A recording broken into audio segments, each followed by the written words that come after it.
Brothers and sisters, today is Vocation Sunday, or often known as Good Shepherd Sunday, and it's the day in the year that as a church we pray for the vocations to the priesthood in particular. And some places widen that out to pray for all vocations in the church. But it has that particular note about praying for shepherds, for praying for good and holy priests, for these vocations, for the life of the church. I want to meditate just really on the theme of Christ as the Good Shepherd in different ways.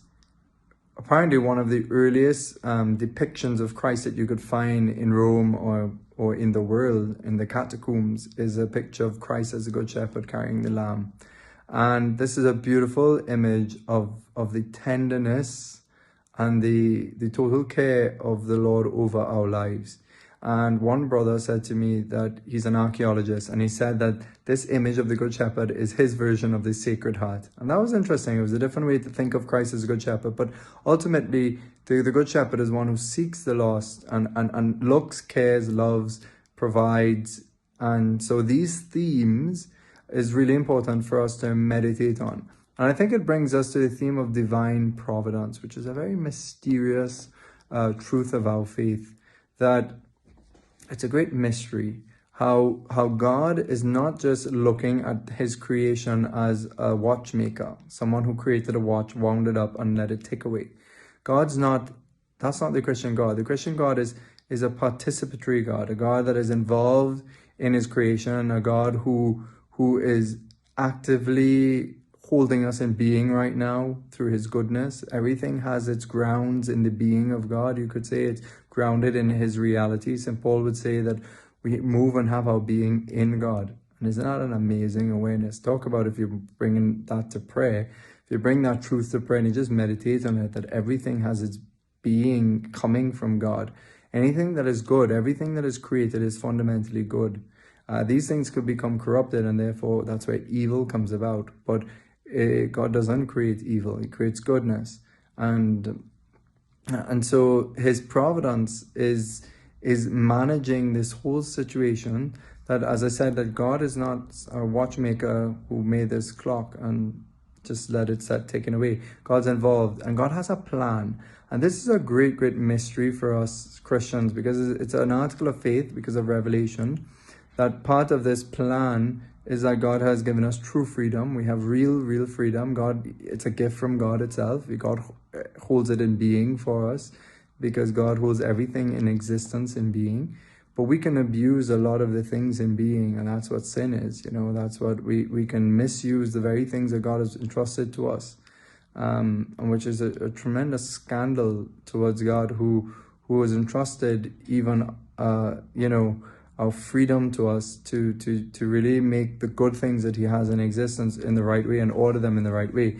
But what we do is that we can hold the very things that God holds in existence and shape them into things that are disordered, and we can list many ways this happens. But the point is, behind all this is that God actually has a plan. And he has a plan for each one of our lives. And the good news of the Good Shepherd is that he comes and he rescues us, and he brings us to pastures where we can rest and find repose. And that pasture is ultimately himself, is his presence, is faith in him, it's faith in his protection. And so the idea of the Good Shepherd guiding us is, as I said, it's very important, because it helps us to really realize this is true. But it also forms a really good spirituality, a spirituality of abandonment. So we often hear the idea of abandonment to divine providence. And I think the Good Shepherd is a beautiful image. And the Psalm 23, for example, or the Gospel in John chapter 10, which we hear today, that Jesus says that those who've been given to him, those who believe in him, those who come to him, that he will not, they cannot be separated from him, in the sense that he will guard you. So if you open your heart to Christ and you allow that power of Christ to come to you, you have a sure grounds of hope that the Lord is going to guard you. And who does the Lord guard us from? Evil, from the evil rising up in ourselves, but also the affliction of the fallen spirits, the demons, and about the events in the world, the affliction of sin from others upon our life. God can direct these things for a much greater good, which is a miracle. God does not use evil. He can never use evil as towards an end, because that is it's wrong to use evil towards an end. But God can bring out of good the evil that he does not want. He can bring out a greater good, and that's why maybe he permits and allows certain things to happen that are mysterious to us. But the only thing we can say before this great mystery is that what St. Paul says, that for those who love God, for the just, for those who seek him, that all things work for the good. So that means the whole universe starts to cooperate with God to bring about your goodness.